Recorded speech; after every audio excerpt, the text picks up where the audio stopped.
Hello and welcome to the latest edition of Pro Wrestling 101. I'm your host, JP John Poz from the two-man power trip of wrestling.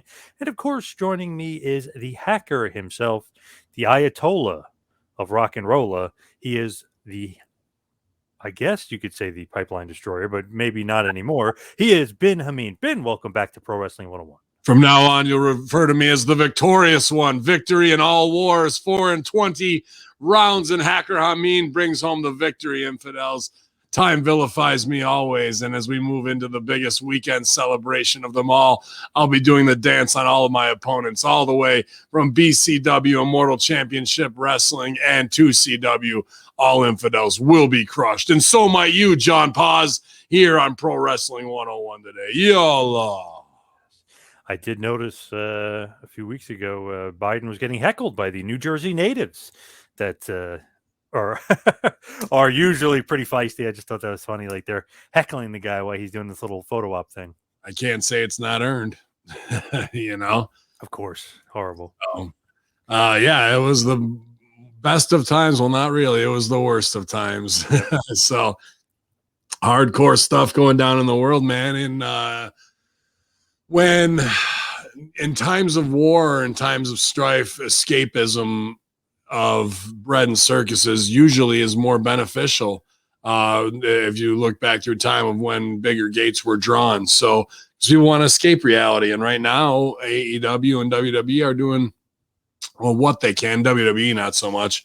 And it's so strange. On Fridays, they nail it. On Mondays, they drop the ball. It's crazy.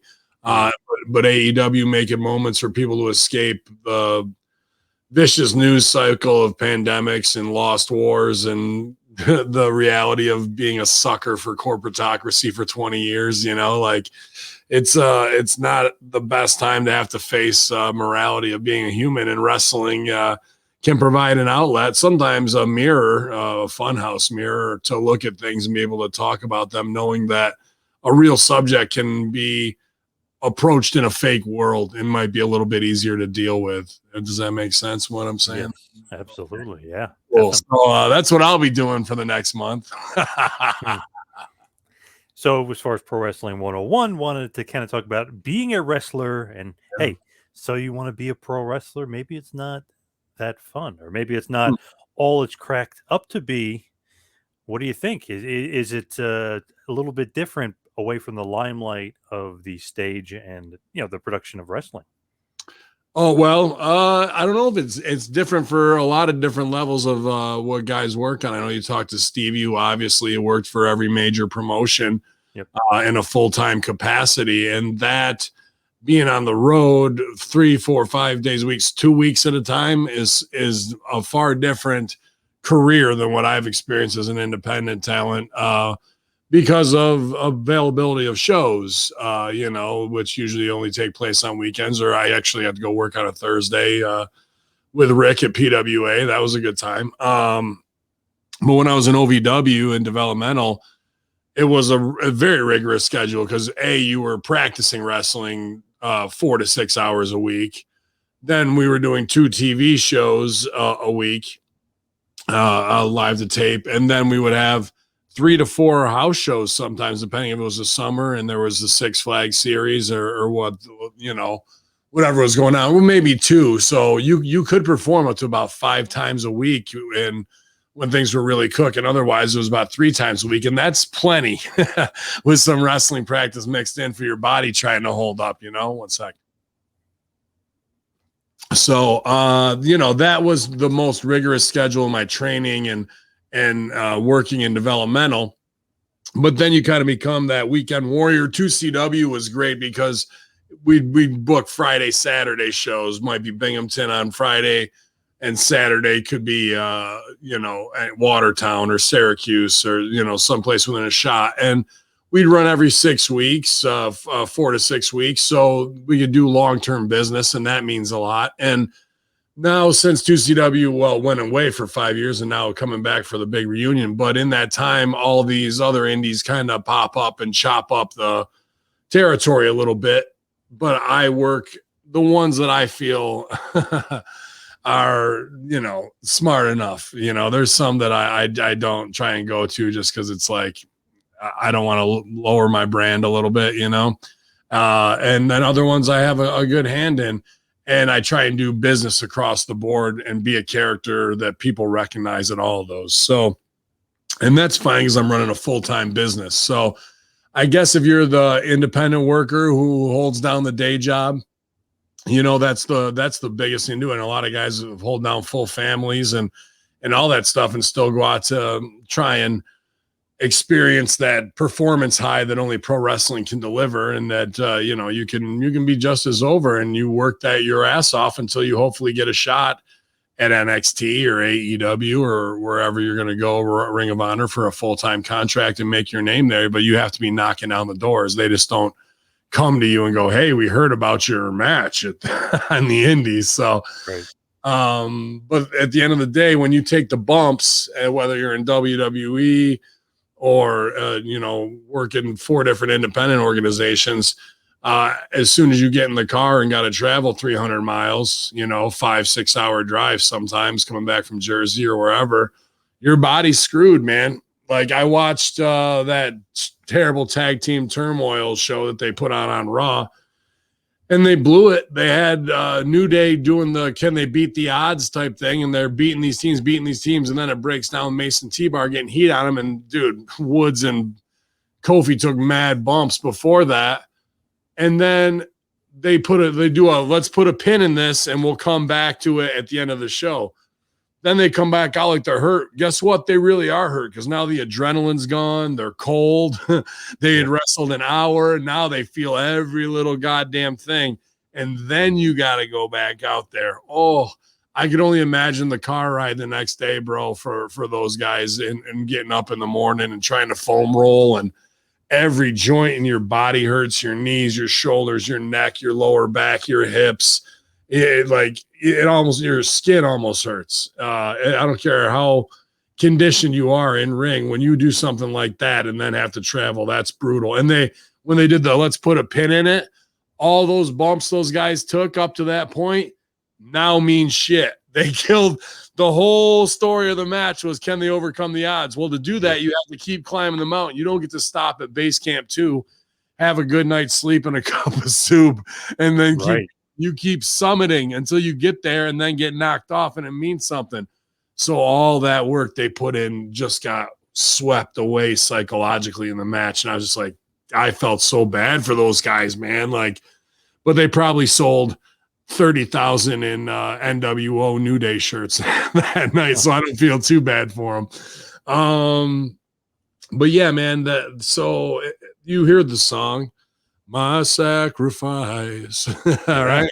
Yep. It's all about you know, whether you're a Creed fan or not, or that time of WWE where it was Edge's kind of peak, that song, I hate to be as cheesy it is, but it is about that. Whether I was doing comedy in Chicago and being at the theater 5-6 nights a week and seeing the best of the best and playing there, if you want to go do this shit at the highest level, you have to sacrifice. You have to sacrifice.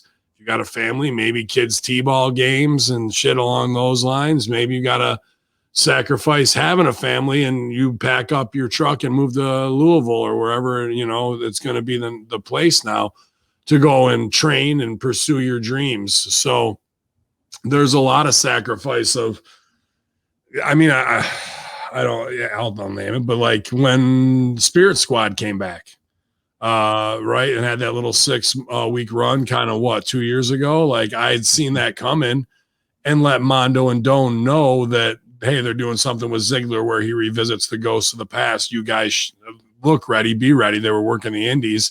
I go, reach out. I think you can get booked. Just like that. They did. They killed it. They outshined everybody that night. And then they were on the road for 6 weeks, and then it goes quiet. Ken Doan was working at a nonprofit charity organization, I think helping women, who might have been coming out of some type of situation. I'm not, completely versed on it, but a super smart dude and in as good a shape, if not better than anybody on the WWE roster. But because of that addiction and because of that, I want to get back on top and leave civilian life. Guys will leave X amount of a comfortable enough job. I'm not going to talk about the money that he walked away from. It's a chair, it's nothing crazy, but it's enough to that someone can live and have a retirement on, and then you go chase it for these people, the carrot and the stick for 6 weeks. And then when that's done, you're left holding your ass. You know what I mean? Like that's the sacrifice for the chance at the opportunity to get back over. And it can become a sickness. And I've seen it happen with a lot of people, and it can drive them mad because they don't have the foundation or the fundamentals to do anything else. I have a lot of skills, thankfully, and I know I can rely on them.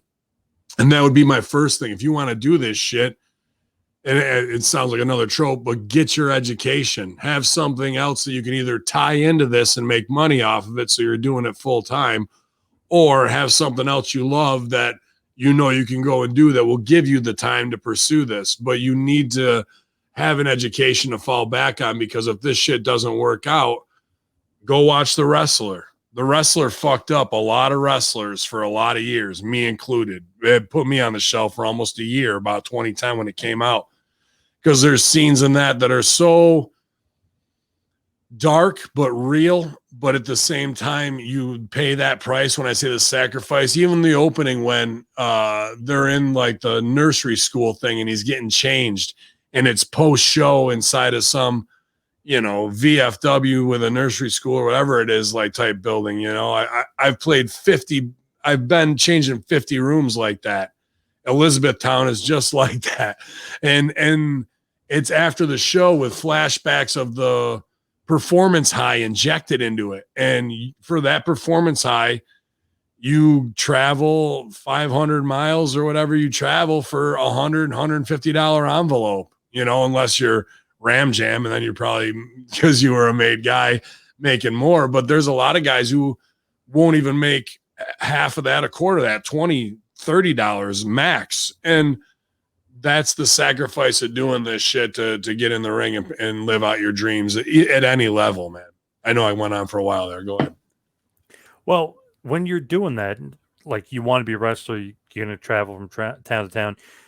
For your sake, like when you're traveling and stuff, do you travel alone? Do you travel with people? No. Are you staying in hotels? Like, what are you doing? So, I mean, I don't usually get, I work internationally, but I'm not usually the guy they're flying out and buying plane tickets for. But they just did actually for PWA. So that I appreciate that. And put you up in the Days Inn and what have you. And usually you're in and you're out. You're not there to hang out. So those are tough because 4 flights in 24 hours, I don't care if it's 45 minutes, an hour and a half flight, that wears on you. Like it takes a whole day to recover from that just to get your head right. So that can happen. But I've been very fortunate in the fact that since I left OVW, and I started 2CW, I brought in my best friend for life, referee Sideburns, Jason Massey, and, help make him a character and educate him. If there's one guy, I just try and spread knowledge to people, as much as who wants it. But referee Sideburns, I made sure he understood this shit correctly. And he had been watching wrestling with me since he was probably 10 and I was 16. He's one of my brother's best friends from high school. So he's probably the best ref in the Northeast, I think. And he's my wheelman. The guy loves to drive. His dad was a truck driver, so he's got it in his blood. And it don't matter if we're going to Chicago and it's 10 hours each way. Brother's the wheelman, dude. So he knows. And sometimes at Immortal or Dynasty or 2CW, well, not 2CWs, there's some great refs there too, but he'll ref 7-9 matches on a card because if there's not another ref there, and he knows how to do it all. And he's been shit canned by Scott Steiner. He's been power bombed by Moose. He's been lariated by Abyss. So he was in with Mickey James and Cherry when there was a wardrobe malfunction, and that's a today. Yeah, he's had some good moments, man. And I love that I was able to bring him along and build him and share so many moments on the road, and he saves me from having to drive back when I really am fucked up. And I try to stay awake, but there's nights where I'll be out and I'll wake up, Mass, we good, huh? He's like, yeah, I just check in on him. But yeah, dude, we made that Chicago trip. We make the trip to Canada, all across New York State, down through Pennsylvania to Jersey, man. And he's my best friend, and he's been my wheelman for going on 9 years now, dude. Wow, nice. So it's nice to have somebody to travel with. And we have a lot of laughs, dude. And we've seen a lot of carny shit. And we've had good food and met a lot of great fans. And now he's one of the first guys at Immortal, and he's going to get ribbed because they made a Respect Referee Sideburns shirt. He didn't have to pay for it. They're making his merch. That's how over he fucking is. And so the new shirt for Referee Sideburns was coming, and that'll be good rib. And he was the first Dippin' Donuts 24/7 champion. So he doesn't go into business for himself. He's like the really good neutral ref. You know, he's not trying to be a character. It's just happenstance finds him. And then I like to see him get killed by somebody who's 6'8". So that's anytime I can set that up, I'm always trying to. What do you guys do on the road as far as like eating and food and drinking and stuff? Do you bring your own stuff? You stopping by places? You spending a lot of money? You doing fast food? Yeah, usually fast food, and obviously I should be watching what I'm eating more. Referee Sideburns like cigarettes and Red Bulls, so that's what he thrives on, and gas station. He's also a brilliant IT guy. That's what he does during the week. So he's always on the road from client to client to client. But yeah, man, like if we're coming back, one thing that we like in Central New York is Tully's, and it's spread out to Pennsylvania and Buffalo and all across New York now, a couple locations, but it's originally a Syracuse thing. It's just the best chicken tenders. And we would always try and either coming back from Canada, stop at the Buffalo one. If we're working Buffalo side coming back, Rochester, we'll stop at Tully's and get dinner. So we always knew we were an hour from home when we would hit that. So that's kind of our go-to. And if you're in Central New York, you got a Tully's near you. The Buffalo chicken tenders are the way to go all day. But yeah, man, I try not to eat too shitty, usually after a show. Beforehand, and even in OVW, the go-to for 90% of wrestlers is Subway. So you can do wraps or get more veggies and things along those lines. If you're a guy like Ryback, you're coming with 6-7 pounds of food. Like those guys who are big muscle guys like a Brian Cage and whatnot will show up with a cooler. Like they'll have one rolling cooler and their bag in each hand, kind of, because they just need the calorie intake. And those guys who are really working on their bodies at OVW to get signed would be on pouches of tuna and some brown rice. And like Mondo, when he was a crazy body guy in ROH, I was living with him. He would just cook maybe like 8-10 pounds of chicken thighs, and then 6-7 things of broccoli and a thing of brown rice, and then do his meal portions every day. So when guys are on the program like that, they don't look at food as like enjoyable. It's part of their nutrition. They're drinking fucking egg whites, snotty egg whites. Oh my God. Power used to drink them all the time, bro. And farts were the worst in the car after they drink egg whites. And that's the discipline it takes to be a body guy. I don't think I can do it. I can just keep trying to stay in as good a shape and put on muscle mass as I can. I'm more of a Tommy Dreamer fan. Right. No, and he is of me too, because we got about the same body style. And we both battle the bulge, but that's to keep my wind up and make sure I'm not dying in the ring so I can give people the best show possible. But I don't have to be a body guy, because you don't want to live vicariously through heels. So that's a babyface thing. And not to say heels can't be jacked. Papadon's jacked. He's a great heel, but fucking it's not like, ooh, I want to be him because of that. So you're traveling the roads. Do you think that you're very conscious of like, okay, I don't want to lose money. I'm driving to the shows. I'm getting the right food. Maybe it's fast food, so maybe it's not too expensive. You know what I mean? Are you always conscious as a wrestler, like, shit, they're paying me this amount, I better do myself a service here, and either if it's a rental car or whatever, like get right. cheap, be frugal. Absolutely, you have to. Why? Otherwise, why are you doing this shit? You're just a mark for yourself if you're not trying to come home with any money. You know what I mean? Right. But you might work for years and be on the losing end until you build your name and your brand, and then you have promoters signing you for 3 digits, depending on whatever it is. You got to know your worth. And there was a thing that Al just said that I was just like, oof, I don't know, because Russo said the opposite the day after that with Stevie about knowing your value. And Al puts it over that you don't really deserve to get paid if you're on the card and you're not a draw and nobody knows who you are. Why? What does it matter that for you? And that's a very OVW in the bubble type thing.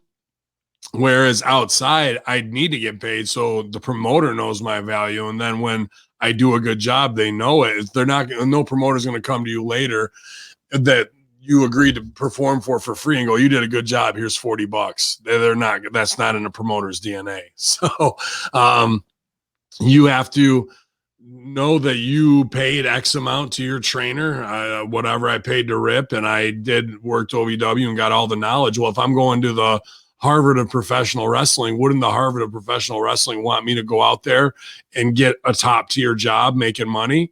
Yep. Or are they going to go, nah, you're not worth shit. So nobody knows you here, draw ticket wise. I'm not going to lie. When I first got to 2CW, I got some envelopes and then I worked for free to stay on because I knew I had something special. And then it came back around and I would make money everywhere that I went, because I had that stamp on me.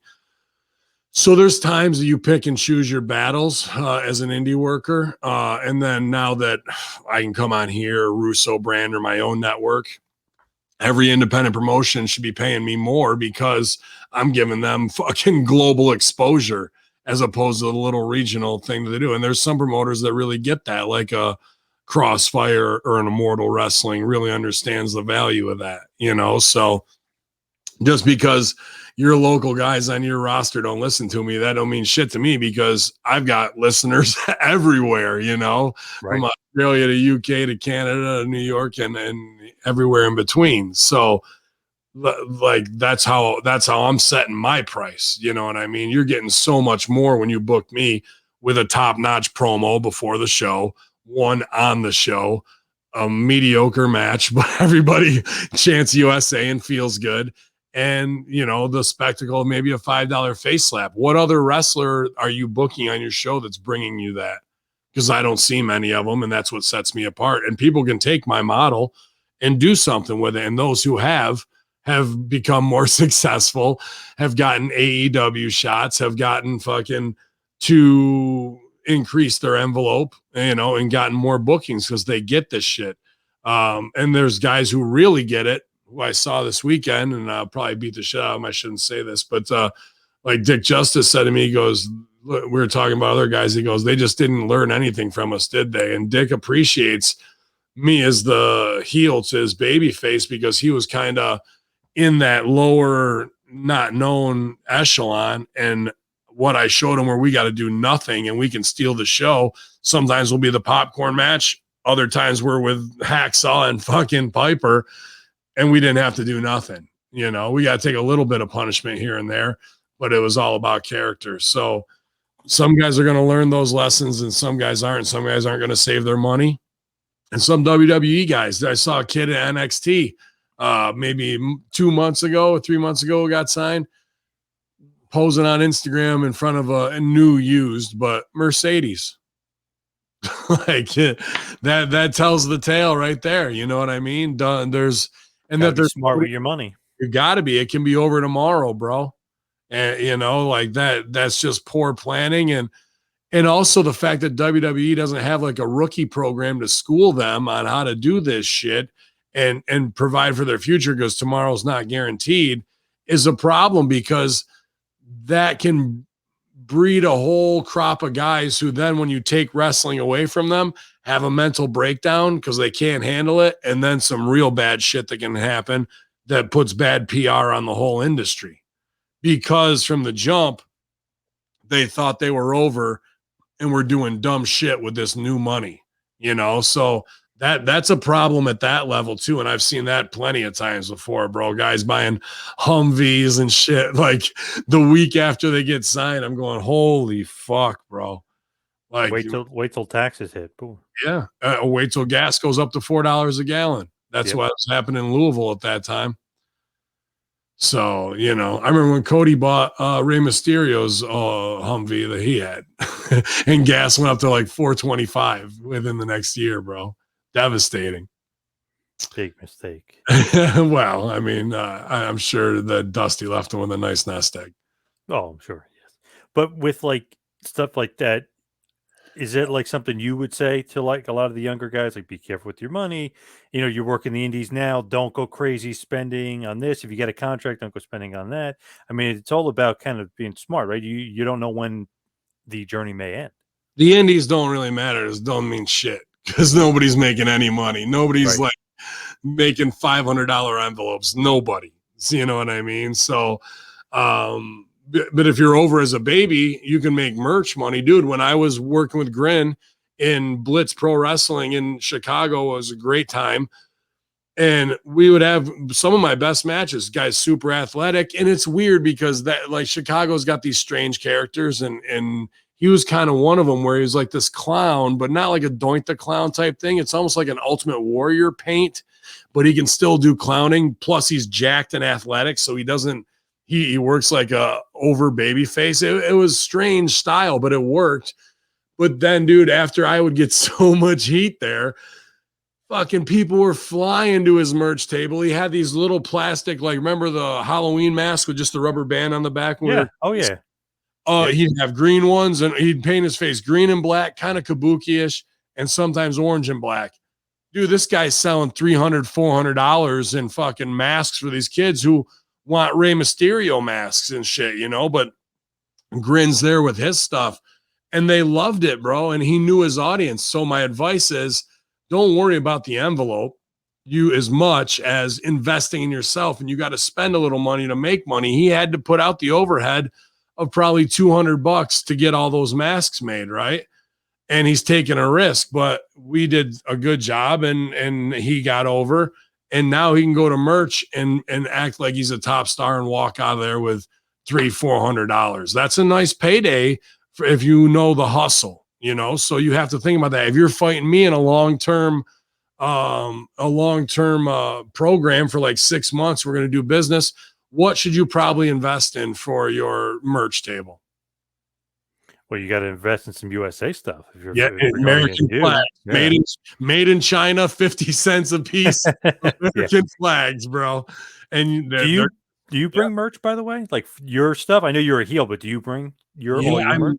I just got shirts made that are like the ISIS black and white shirts. So and I got them up to size 3, 4X because fat smart heels are some of the few that buy them. But Mondo told me this of a long time ago. Shiki, he goes, I like that picture of you. He goes, look at this one of me. And then he goes, look at this one of me and Shawn Michaels. And it's Shawn kicking Mike in the face. Mike doesn't look strong or anything. He goes, I sell 10-1 of that one. Shiki goes, why? Because Shawn Michaels is in it. Light bulb goes off when I have my merch table. Me and Sergeant Slaughter getting Cobra clutched. Me and Piper standing face to face. Me and Congo Kong next to each other. You know, like if I should have one with Tracy Smothers. Who else do I? Oh, me and Hacksaw. And when people come up to merch who don't know me, and that's fine if I'm regional and I'm new in your area and you don't know me, you know, I'm not like, I need to be known. I'm fucking the most over indie heel ever. But like when they come up to your table and they see a picture of you with those 3 guys, my stock price in that fan's mind just went way the fuck up. And the chance of them buying one of my 8x10s or wanting a $5 picture together is increased because of that. You know, but again, should heels be out at merchandise? I can make an old school argument where I shit on myself for that, but right. I got to make my money, bro. You know, that's what it is. And even when I'm out there, I'm not trying to break fame. I'm insulting the shit out of people. I'm relentless. That's my time to improvise.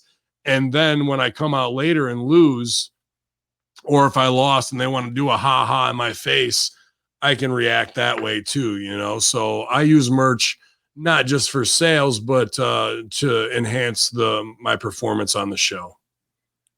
So what would you tell, like, what's the advice to somebody, even starting out on the indie scene?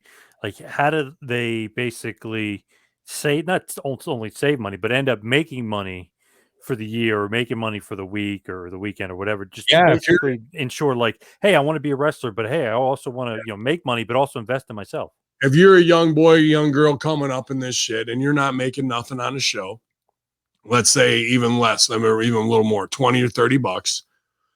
You know what gas costs right now, you guys. In New York, it was $3.33 today. 3.33 and fucking up your ass again.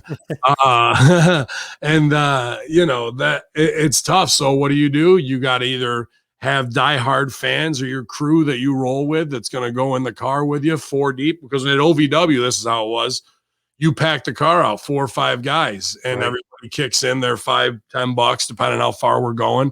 And always pay right when you get in the car. No, don't wait to get to the pump and everybody's got to get their shit out. Or sometimes you got to, like, I guess now in 2021, maybe you put $5 in and then they put their card and $5 in, and that could be the way it goes. But we would always pass the hat. So $25 is there and we're ready to go, and the trip's taken care of. Boom. Because somebody's putting mileage on their car, Yep. And then roll out some and try and pack the car out. So that saves. If you're really broke, dude, what's the classic? Peanut butter and jelly. You get a loaf of bread and you probably got that at home. You're good to go. Make them and have whatever you want. Tuna fish cans or those zip bags of it. If you're serious, a body guy and you're trying to eat on the road, protein shake. You make all that before you go. You get ready to go in the car and it's good to go. Yep. Having your Tupperware or pre-made shit, trail mixes, things along those lines. It's not going to upset your stomach for a match, but keep you full and give you the energy you need. You don't want heavy and greasy shit, but there's all these things at home, or you can go act like a fanboy and go, we're going to a wrestling show and I'm going to go to the store and get all these treats and I'm going to fucking, blow $60 before I go make 30. That's the weekend warrior, and there's a place for them. I mean, you need people to set up ring crew who are never going to really take this shit seriously, but deserve a spot on the show. Sometimes that's what they want to spend their money on. I'm not going to knock them that way. But the true wrestler who's rather an independent trying to get to NWA or ROH or WWE level, you want to definitely conserve as much as you can before you go out there and blow your money on frivolous shit, because it's super easy to do. But then these guys get major contracts, bro, and it's $1,000 shoes and fucking there's a whole, when I was at OVW, there was a whole of the cool kids club. Everyone had to get $75 to $100 Affliction shirt. Everyone had to have Nike Shocks on. Remember Nike Shocks? Yep. And that was like the fucking cool guys club. And that's how you discerned yourself as an over guy who was making money in WWE. Ed Hardy and all that shit at the time. You wear that shit now, you look like a fucking clown. I feel like a lot of wasted money would probably be going on down there. Yeah. And that's why Stevie Richards, you talked to earlier, is great, man. He'll wear a $4 shirt, drive the same Honda Civic till he takes care of it. You want to take care of your vehicle, because that's a definite big thing, is you don't want to be broken down on the side of the road. You know what I mean? Yep. Of what's going on. There's a plenty enough chance of some deer jumping out in front of you at fucking 1 a.m. on the drive home. So if you take care of your stuff, it'll take care of you, man, and you'll get max value out of it. And the memories you have from being on the road will be very satisfying, because you'll actually have come home with something in your pocket and created an experience for an audience and gone, holy shit, I'm actually a pro wrestler and I can do this entertainment business and make a little something. And if I can do that here and be successful with it, I can do that up there. It's just a bigger version of it. So it takes a lot of time, and it takes the investment in yourself and training and having those people that you ride the roads with and having your crew of guys. There's even here in upstate, there's the 2CW guys / Immortal guys. There's the Rochester guys like Colin Delaney, Captain, and all the Nick Ando and all those guys. There's the Buffalo crew. Everybody's got their squad they travel with. And that's how, the best times in this shit are in the ring, but really it's on the road with your brothers. And Rip would say that to us, boys, it don't get no better than this, because this is the best times of your life. And It was great for me in my late 20s and whatnot, but I've enjoyed, I had so many great moments since I left OVW applying my craft and making moments in different territories. I hope that other wrestlers really push themselves to get to that. Like if you're a New York guy, then you should want to go to Chicago and Florida and Texas. If you're a Texas guy, you should want to be able to get to California or even Canada. And like that should tell you something about where you are skill level wise and being able to hustle and ply your craft and getting your stuff in front of promoters that are going to go, this guy's very interesting. We should bring him in. And when they bring you in, believe me, you're taking somebody else's spot and their buddies might not be too happy about it. So you got to stay humble and make new acquaintances and make new memories and moments. But that being on the road, there's nothing like some of the belly laughs or the best tasting beers after a show with those guys and girls that you'll share those experiences with. It means almost more than the 1, 2, 3 pop, to be honest with you. I love it. Let's, I guess, head towards the finish now. I guess we can head towards the plugs. Good stuff. I feel like always learning stuff. And yeah, did we learn anything today, or I just rant, John? I know, no, but it's one of those things. It's like, man, you got to be smart. If you're going to be a wrestler, you can't just jump in and think you're going to make a crazy amount of money right away.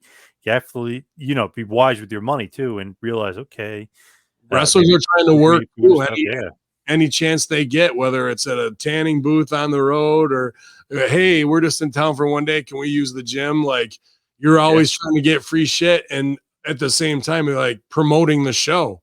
The show can help you get free stuff in town that would normally, for the average citizen be regular price. But if you're a worker and a hustler scumbag to some degree who's trying to save money, that's what you're there to do, man. You're there to work the carnival and work the marks. And as soon as you make the town, everybody's a fucking mark, and you should be promoting to everybody and letting them know you're there.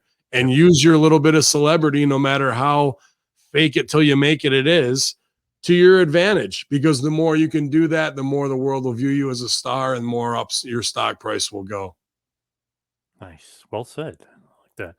You can follow me on Twitter and Instagram at 2Man Power Trip. Check out the website, tmptempire.com. And of course, Patreon, patreon.com/tmptempire. Ben, what do you got for plugs? Yeah, man. If you want more hardcore promos, I got to cut a lot tonight for upcoming shows. Yeah, 9/11 show and 9/11 show. Yeah, that's at BCW at the Donovan Post, Buffalo Championship Wrestling, and then Immortals the following week, and Ryback and Let Me Holla at Your Player Teddy Long will be there making tag matches like crazy.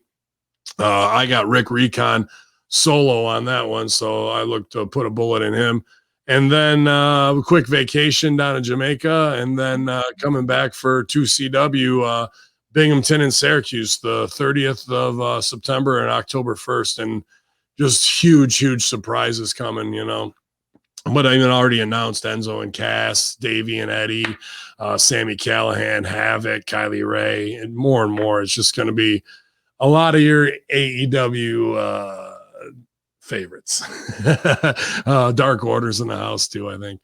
Yeah, man. But go to cameo.com/Ben Hamin. Appreciate the prowrestlingtees.com/Ben Hamin sales on Labor Day. I saw a couple of you guys snap that up. Hopefully you get your shirts within the next 3 months if CM Punk stops the presses again or what have you, man. But that always makes me happy to get those emails. So thank you.